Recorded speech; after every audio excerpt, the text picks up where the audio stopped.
guys, it's Jess, and today I'm going to show you this super cool deep faking app that lets you swap faces.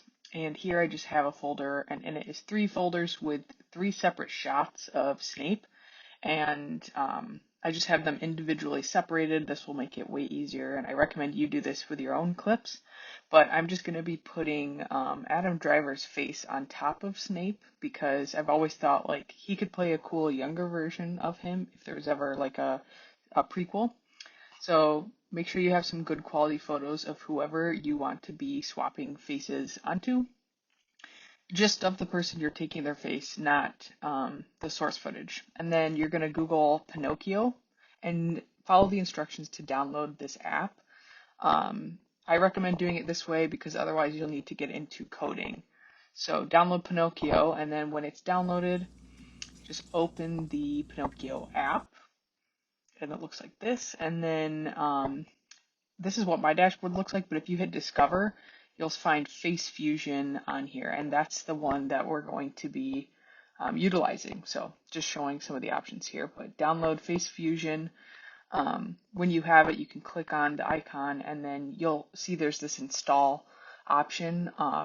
I'd recommend that, and then after you do that, you can just go up and hit Launch Default, and you'll see some code come on the screen. And you don't need to do anything here. It is just running some code itself. And then you can click on server, and eventually this will turn into, I think it's open source or open launch or something, or open session. And this is what you'll actually click on to start using the app itself. So this is our main area. This is where we do the face swapping. And so yeah, I'm just resizing my window here. As far as any changes here, make sure you click on this face enhancer.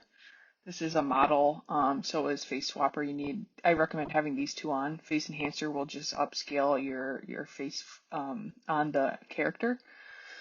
So we have nothing in here yet, but let's add our shot, and then I'll walk you through some of this.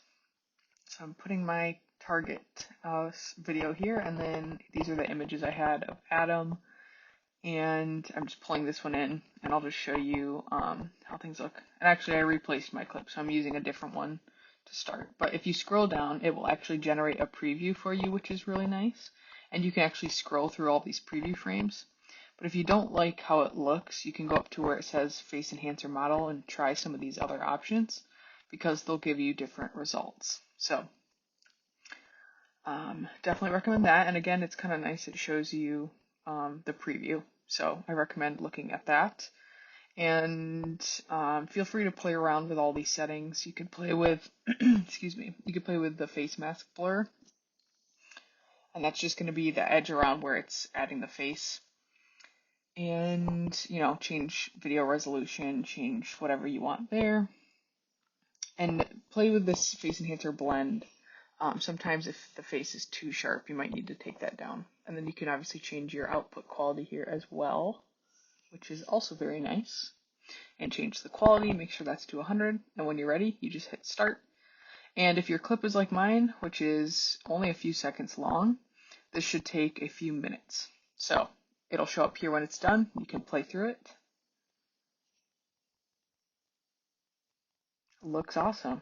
I love how it does it. It literally looks so real. And then you just hit the really tiny little download icon in the top right and name it what you want and save it.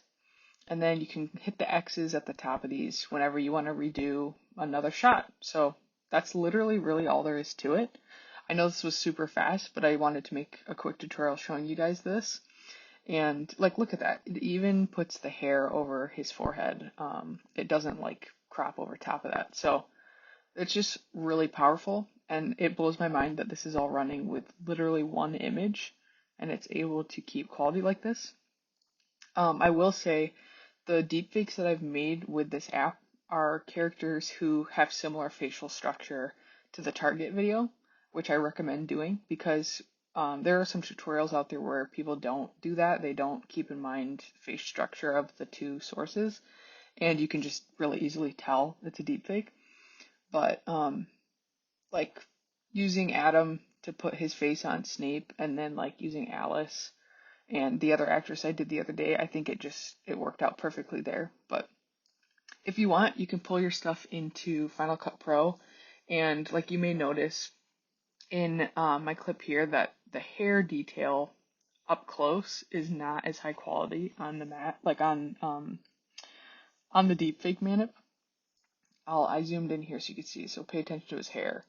You can see like it put the hair over top, but wasn't as sharp.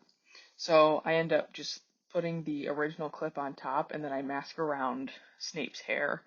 And I just did this so you could see, like, this is one way you could add some of those little tiny details back in if you feel like it's too noticeable. But yeah, that was just something that I did. That's an optional thing. You don't have to do that.